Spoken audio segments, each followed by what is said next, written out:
का स्वागत है।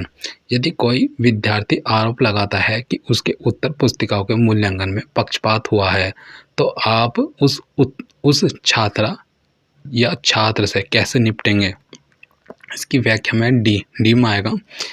आप संबंधित छात्रा या छात्र को उसकी उत्तर पुस्तिका दिखाने के साथ साथ कुछ और उत्तर पुस्तिका दिखाएंगे। इसमें आएगा, यदि कोई विद्यार्थी आरोप लगाता है कि उत्तर पुस्तिकाओं के मूल्यांकन में पक्षपात हुआ है, तो एक शिक्षक के रूप में आप संबंधित छात्र या छात्रा को उसकी उत्तर पुस्तिका दिखाने के साथ साथ कुछ और उत्तर पुस्तिकाएं दिखाएंगे, जिससे कि वह पुस्तिकाओं का स्वयं अवलोकन करके अपनी पुस्तिकाओं के निरीक्षण के तरीके को दूसरी पुस्तिकाओं से मिलाकर यह संदेह दूर कर सके कि उसके साथ पक्षपात हुआ है। फिर इसमें 46 में आएगा। 46 में निम्नलिखित में से क्या सन विभाग का प्रबल पक्ष नहीं है? इसका आएगा बी में आएगा। विद्यार्थियों को बी में है, इसमें बी में इससे विद्यार्थियों को दायित्व से मुक्त करने में सहायता मिलती है। फिर इसकी व्याख्या में आएगा, सन विभाग पोर्टफोलियो एक प्रकार का रिपोर्ट कार्य या फाइल होती है जिनमें विद्यार्थी के शैक्षिक गैर शैक्षिक सभी तरह की जानकारी को क्रमबद्ध तरीके से एकत्रित करके रखा जाता है। इसके द्वारा सहयोग करने और विद्यार्थियों की प्रगति के संबंध में चिंतन का अवसर प्राप्त होता है। सन विभाग से माता पिता को अपने बालकों के कार्य निष्पादन के संबंध में मूल्यांकन करने का अवसर प्राप्त होता है तथा इसके द्वारा बालकों के स्वयं के सबल और दुर्बल पक्ष के मूल्यांकन के लिए कौशल विकसित करने में सहायता मिलती है। परंतु सन विभाग द्वारा विद्यार्थियों को दायित्व से मुक्त करने में सहायता मिलती है। यह कथन सन विभाग का प्रबल पक्ष नहीं है। फिर इसकी व्याख्या में आएगा। फिर है नेक्स्ट क्वेश्चन 47 में आएगा। प्राथमिक स्कूल के स्तर पर छात्रों के गणित में श्रेष्ठ निष्पादन सुनिश्चित करने हेतु निम्न में से कौन सी मूल्यांकन विधि सबसे अधिक सहायक होगी? इसका है सी में आएगा। मौखिक और व्यवहारिक परीक्षण है। फिर इसकी व्याख्या में आएगा, प्राथमिक स्कूल के स्तर पर छात्रों की गणित में श्रेष्ठ निष्पादन सुनिश्चित करने हेतु मौखिक एवं व्यवहारिक परीक्षण विधियों द्वारा मूल्यांकन सबसे अधिक प्रभावी होगा, क्योंकि प्राथमिक स्तर पर बालक मौखिक उत्तर देने में ज़्यादा सहजता महसूस करते हैं तथा व्यवहारिक परीक्षण में बालकों की गतिविधियों का आकलन जियो बोर्ड, संख्या ब्लॉक आदि पर आधारित होकर किया जा सकता है। फिर इसमें है 48 में आएगा, निम्नलिखित में से कौन सा अनुवृत्ति क्वेस्ट कक्षा शिक्षण के रचनावादी मॉडल की मूलभूत विशेषता नहीं है? इसका है ए मूल्यांकन। फिर इसकी व्याख्या में आएगा, रचनावादी मॉडल मूल रूप से एक सिद्धांत यह है अवलोकन और वैज्ञानिक अध्ययन पर आधारित होता है। इसमें कहा गया है कि लोग चीज़ों को अनुभव करने और उन अनुभवों को प्रतिबिंबित करने के माध्यम से दुनिया संसार की अपनी स्वयं की समझ और ज्ञान का निर्माण करते हैं। जब हम कुछ नया मिलता है तो हमें इसे अपने पिछले विचारों और अनुभवों के साथ समेटना पड़ता है। हो सकता है कि हम जो मानते हैं उसे बदल दें या शायद नई जानकारी को अप्रासंगिक मानकर त्याग दें। किसी भी मामले में हम अपने स्वयं के ज्ञान के सैकड़े निर्माता हैं। ऐसा करने के लिए हमें प्रश्न पूछना चाहिए, पता लगाना चाहिए और जो हम जानते हैं उसे दूसरों के साथ अभिव्यक्त सहयोगात्मक करना चाहिए। कक्षा शिक्षण की रचनावादी मूल विशेषता में मूल्यांकन का कोई स्थान नहीं होता है। फिर इसमें आएगा एक शिक्षिका अपने अपने शिक्षण में श्रव्य दृश्य सामग्री तथा शारीरिक गतिविधियों का उपयोग करती है क्योंकि उनसे इसकी व्याख्या में आएगा सी में आएगा एक शिक्षिका अपने शिक्षण में श्रव्य दृश्य सामग्री तथा शारीरिक गतिविधियों का उपयोग करती है क्योंकि उनसे अधिगम बढ़ाने के लिए अधिकतम इंद्रियों का उपयोग होता है। शिक्षा में ज्ञान इंद्रियों पर आधारित ज्ञान ज़्यादा स्थायी माना गया है। वे दृश्य सामग्री में भी ज्ञान इंद्रियों द्वारा शिक्षा पर विशेष बल दिया जाता है। इसलिए मैकॉन तथा रॉबर्ट्स ने श्रव्य दृश्य सामग्री के महत्व पर प्रकाश डालते हुए कहा है, शिक्षक श्रव्य दृश्य सामग्री के द्वारा छात्रों की एक से अधिक इंद्रियों को प्रभावित करके पाठ्य वस्तु को सरल, रुचिकर तथा प्रभावशाली बनाते हैं। फिर इसमें 50 में आएगा सिनेमा क्लिप को देखने के बाद कक्षा में छात्रों के अधिगम को सुनिश्चित करने की उपयुक्त विधि है। इसका है अधिन्यास लिखना व्याख्या में कक्षा में किसी सिनेमा के क्लिप दिखाने के बाद विद्यार्थियों में अधिगम को सुनिश्चित करने के लिए सबसे उपयुक्त तरीका अधिन्यास असाइनमेंट लिखने के लिए देना है। अधिन्यास लिखने में वे अपने अर्जित ज्ञान तथा अनुभव का प्रयोग करेंगे। फिर इसमें आएगा सीखने के उद्देश्यों के सर्वोच्च पायदान पर है। इसका है सी मूल्यांकन। इसकी व्याख्या में मूल्यांकन सीखने के उद्देश्यों के सर्वोच्च पायदान पर है। सीखने के संज्ञानात्मक उद्देश्यों के 6 स्तर निम्न ज्ञान, बोध, अनुप्रयोग, विश्लेषण, संश्लेषण, मूल्यांकन। किसी उद्देश्य की पूर्ति के लिए आवश्यक सामग्री तथा विधियों के मूल्य के निर्धारण से संबंधित निर्णय लेना मूल्यांकन उद्देश्य के अंतर्गत आता है। फिर इसकी है 52 में आएगा बच्चे के शिक्षण उपलब्धि के स्तर के बारे में निम्न में से कौन सा अत्यधिक अविश्वसनीय भविष्य कथन है। ऑप्शन डी में आएगा बच्चे की ऊंचाई और भार। इसकी व्याख्या में आएगा बच्चे के शिक्षण उपलब्धि के स्तर के बारे में बच्चे ऊंचाई और भार अत्यधिक अविश्वसनीय भविष्य कथन है। बच्चे की उपलब्धि स्तर पर बच्चे की ऊंचाई और भार का कोई प्रभाव नहीं पड़ता है। बच्चे के शिक्षण उपलब्धि पर उसके माता पिता की भूमिका, क्लास में आचरण, सामाजिक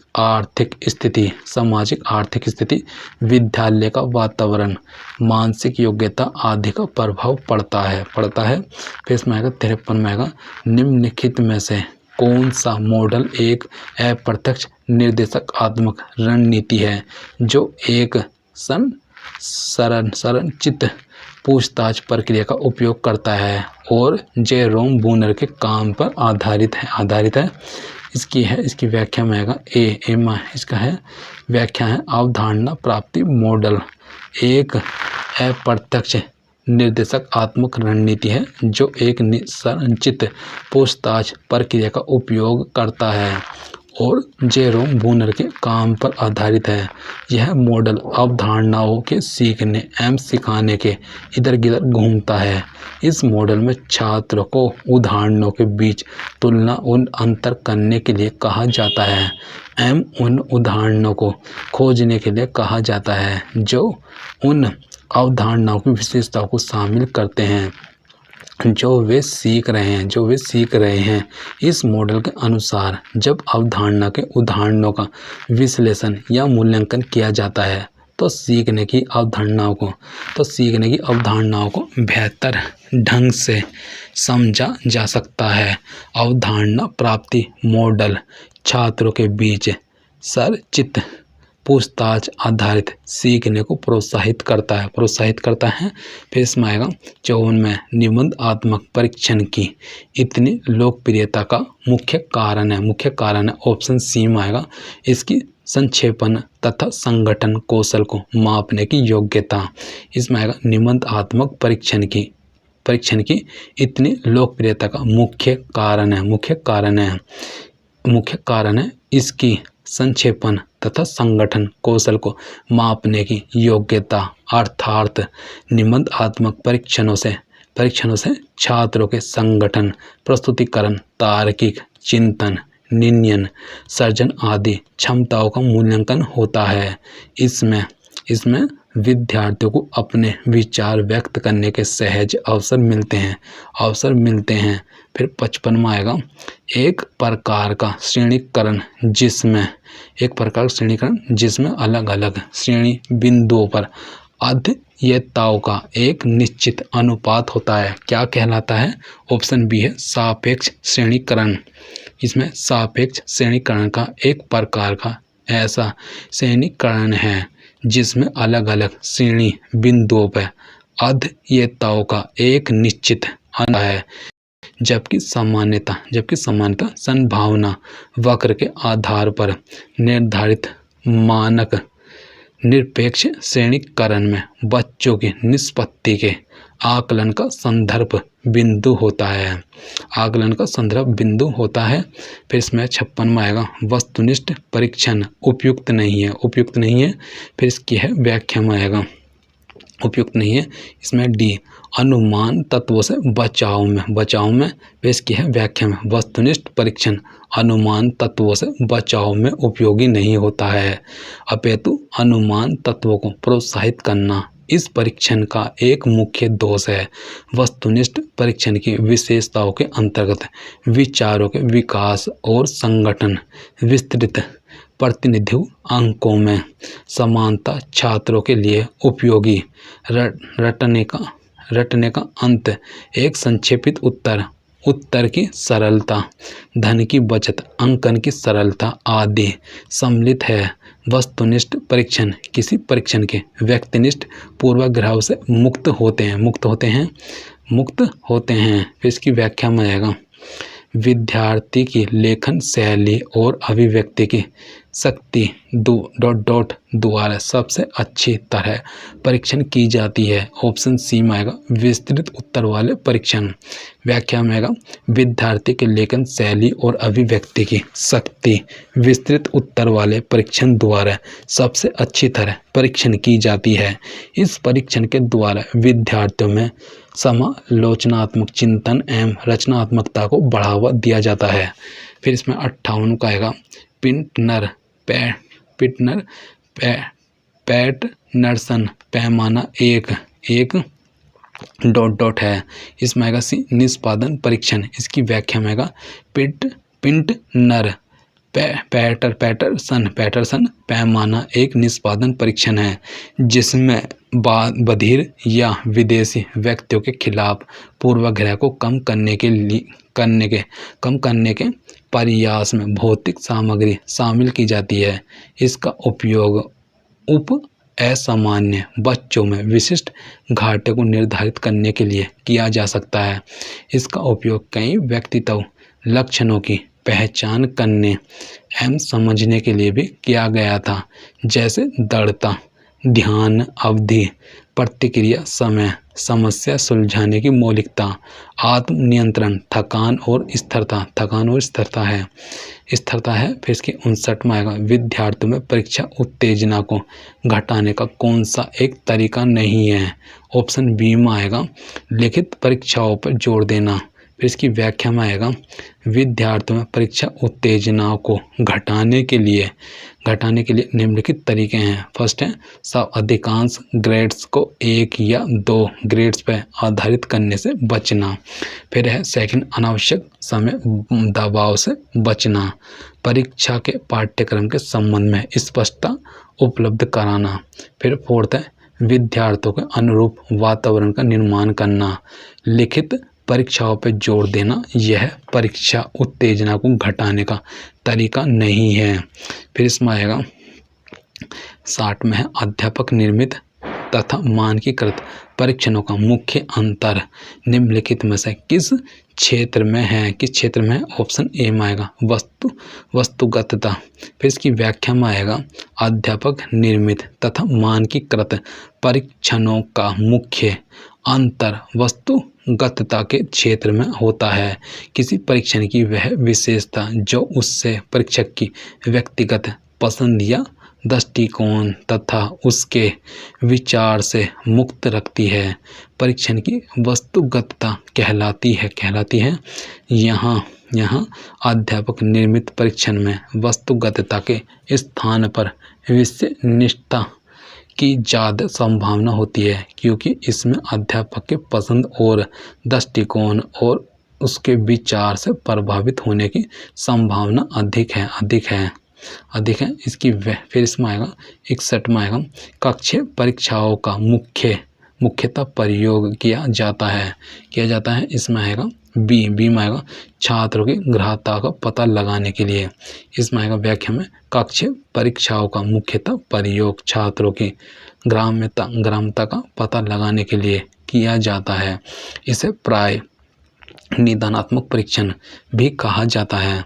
इसके माध्यम से यह पता लगाया जाता है कि पाठ्य वस्तु का कौन सा भाग किस मात्रा में तथा कहाँ तक सीखा गया है तथा कितना भाग छात्र सीखने में असमर्थ रहा है। इसी के आधार पर उपचारात्मक शिक्षण किया जाता है, जिसके माध्यम से समस्या समाधान किया जाता है। फिर 62 में आएगा 62 में एक मछली की कहानी शिक्षिका पढ़कर सुनाती है और बच्चों को इसका उत्तर देने को कहती है। कल्पना कीजिए कि आप एक तालाब की मछली हो। आप अपने आसपास क्या देखते हो? यह इसका उदाहरण है। ऑप्शन सी है खुला अंत वाला प्रश्न। इसकी व्याख्या में आएगा उपर्युक्त प्रश्न खुला अंत वाला प्रश्न का उदाहरण है ऐसे प्रश्न जिनके द्वारा विद्यार्थियों की व्यक्तिगत कल्पना शक्ति, अभिव्यक्ति, चिंतनशीलता व सृजनात्मकता का परीक्षण किया जा सके, खुले अंत वाले प्रश्न कहलाते हैं। ऐसे प्रश्न में एक ही प्रश्न का उत्तर भिन्न विद्यार्थी भिन्न तरीके से अपने शब्दों में प्रस्तुत कर सकते हैं। इसमें बच्चों के ज्ञान, अनुभव या भावनाओं का समावेश निहित होता है।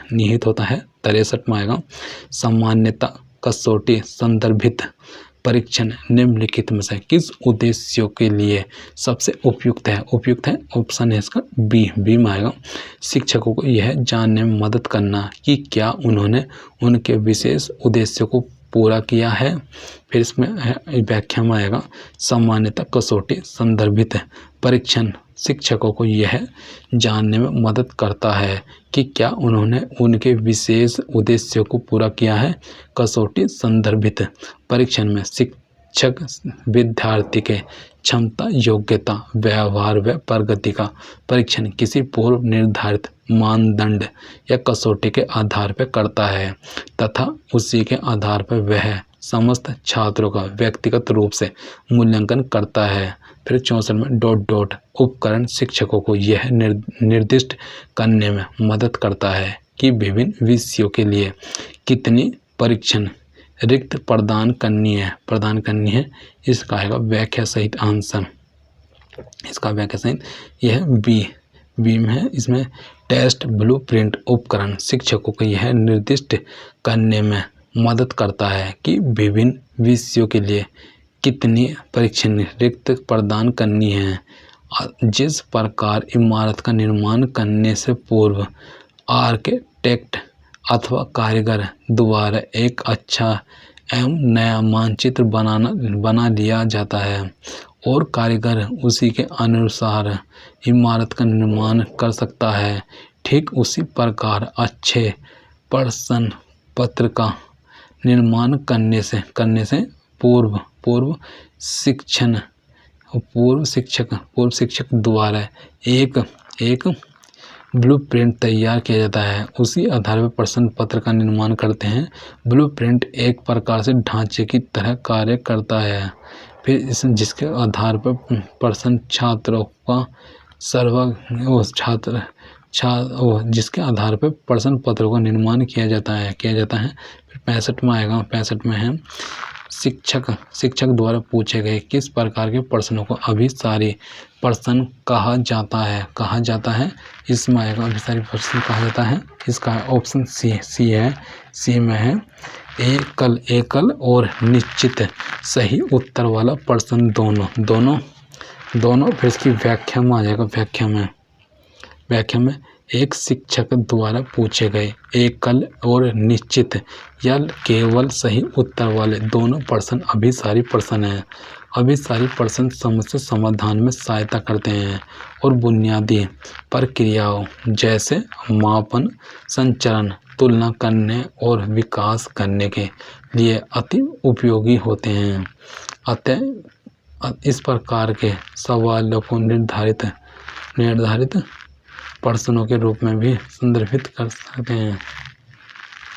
इसमें संदर्भित मूल विचार में संदर्भित किया जाता है, क्योंकि छात्रों से एक मूल विचार में योगदान प्रदान की उम्मीद नहीं की जाती है। फिर 66 में आएगा। 66 में आएगा निम्नलिखित में से कौन सा व्यक्तित्व का मूल्यांकन करने के लिए एक गैर मानकीकृत परीक्षण या व्यक्तिपरक विधि नहीं है। ऑप्शन ए में आएगा गार्फोलॉजी। इसकी व्याख्या में गार्फोलॉजी या हस्तलेखानुमति व्यक्तित्व का मूल्यांकन करने के लिए एक गैर मानकीकृत परीक्षण या व्यक्तिपरक विधि नहीं है, जबकि स्कोर कार्ड एनेक्डोटल रिकॉर्ड्स है, उप व्याख्यानात्मक अभिलेख और सोशियोमेट्री समाज मिति व्यक्तित्व का मूल्यांकन करने के लिए एक गैर मानकीकृत परीक्षण या व्यक्तिपरक विधि के अंतर्गत आता है। गैर मानकीकृत परीक्षण एक ये परीक्षण वर्ग परीक्षण है और आमतौर पर शिक्षक द्वारा विकसित किए जाते हैं और भारी मूल्यांकनकर्ताओं के समूह द्वारा नहीं किया जाता है। फिर इसमें आएगा 67 में है निम्नलिखित में से किस पैरामीटर पर एक शिक्षक को अपने छात्रों के बीच खोज सीखने को प्रोत्साहित करने के लिए अपने पाठ योजना की सफलता को मापना चाहिए। ऑप्शन ए में आएगा फर्स्ट, सेकंड, थर्ड तीनों। इसमें छात्रों द्वारा पूछे गए प्रश्नों की प्रासंगिकता में वृद्धि। फिर इसमें आएगा अन्य छात्रों, शिक्षक और पाठ्य पुस्तकों की राय को चुनौती देने में छात्रों में विश्वास। फिर आवृत्ति जिसके साथ छात्र प्रश्न पूछते हैं